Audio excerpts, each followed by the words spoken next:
নিরাপদে টাকা জমা রাখতে ব্যাংকের জুরি মেলা ভার, প্রয়োজনে সেই টাকা তোলাও যায় সহজে। সে কারণে ব্যাংকের বিকল্প তৈরি হয়নি আজও। মজার ব্যাপার হলো, লন্ডনে রয়েছে এমন এক ব্যাংক যেখানে টাকা নয়, রাখা হয় গাছের বীজ। নাম রয়্যাল বোটানিক গার্ডেন্স কিউ। দীর্ঘ ২৫ বছর ধরে পৃথিবীর বিভিন্ন প্রান্ত থেকে হাজার হাজার বীজ জমা রাখা হয়েছে এখানে। মূলত লন্ডনের সরকারি উদ্ভিদ গবেষণা ও শিক্ষা প্রতিষ্ঠান রয়্যাল বোটানিক গার্ডেন্স। এ প্রতিষ্ঠানের উদ্যোগে ২০০০ সালে শুরু হয় মিলিয়াম সিড ব্যাংক প্রকল্প।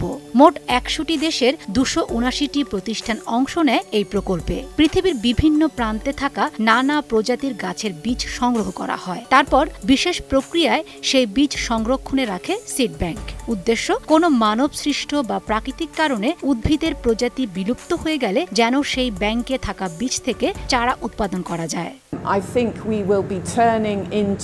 সম্ভবত পৃথিবীর আর কোথাও এক জায়গায় এত বৈচিত্র্য নেই। আমাদের ভান্ডারে প্রায় ১ লাখ ধরনের ৪০,০০০ প্রজাতির ভিন্ন ভিন্ন উদ্ভিদের নমুনা রয়েছে। সবে সংগ্রহ করা হয়েছে একদম বুনো পরিবেশ থেকে, যা দীর্ঘকাল সংরক্ষণের জন্য তুলে রাখা হয়েছে।